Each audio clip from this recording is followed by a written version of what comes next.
السلام عليكم. مبروك للهلال السوداني الانتصار عن جدارة اليوم امام القطن الكاميروني بهدفين مقابل صفر. مباراة بدون حضور جمهور نظرا للعقاب اللي خذته الهلال السوداني بعد مباراة الاهلي المصري يعني، والجدل الكبير اللي صار على المباراة هذيك.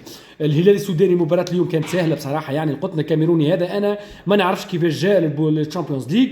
القطن الكاميروني هذا 4 مباريات، 0 هدف، 0 نقاط، 0 0 0 في كل شيء 0 يعني. ما نعرفش انا القطن الكاميروني هذا بطل الكاميرون والبطوله الكاميرونيه في اي مستوى، وما فهمتش انا بصراحه يعني.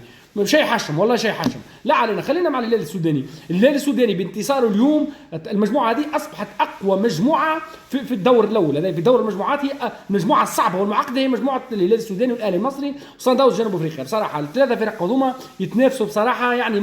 لحد الان ناكد لكم ماهوش معروف شكون اللي باش يترشح للدور القادم. علاش؟ لانه المجموعه هذه باختصار على خاطر فيها الاهلي المصري، باختصار يعني باش ما نعقدوش برشا. خاطر لو كان جاء فريق اخر في المجموعه هذه وعنده 4 نقاط خلاص يعني ضمننا الخروج نتاعو. لكن ما دام فما الاهلي المصري في المجموعه هذه وعنده 4 نقاط، الاهلي المصري ما فما حتى واحد تو قادر ان يقول لك الاهلي المصري خارج الحسابات، لانه الاهلي المصري تقريبا الفريق الوحيد حاليا اللي قادر يقلب الطاوله ويترشح بصراحه يعني. خلينا نحكوا لوجيكا. وعلاش صعبه المجموعه هذه؟ مش صعبه على خاطر فيها الاهلي المصري لا اكثر لا اقل.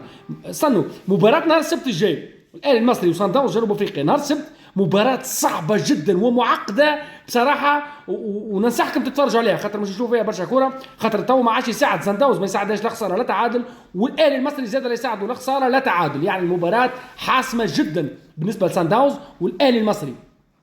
الاهلي المصري اذا كان يحب يترشح يلزموا 3 انتصارات للمباريات الجايه 3.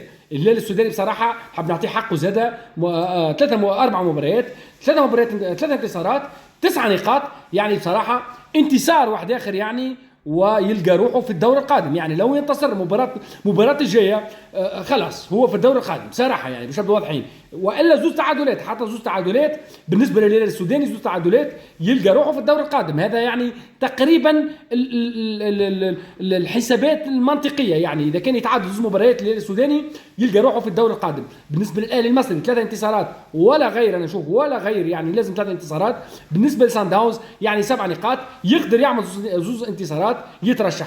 ولذا المعقده بصراحه والمعقد المجموعه هو الاهلي المصري. لان لو كما قلت لكم لو كان فريق اخر في بلاصه الاهلي المصري عنده 4 نقاط في الوقت الحاضر كنا قلنا خلاص يعني الهلال السوداني وصن داونز هم مترشحين للدور القادم. لكن الحسابات مازال معقده. مباراه نهار السبت مباراه حاسمه، ننصحكم تتفرجوا عليها تاع الاهلي المصري وصن داونز جنوب افريقيا. الليله نكمل نتفرج على الزمالك المصري والترجي الرياضي التونسي. حظ موفق للجميع ونتقابلوا في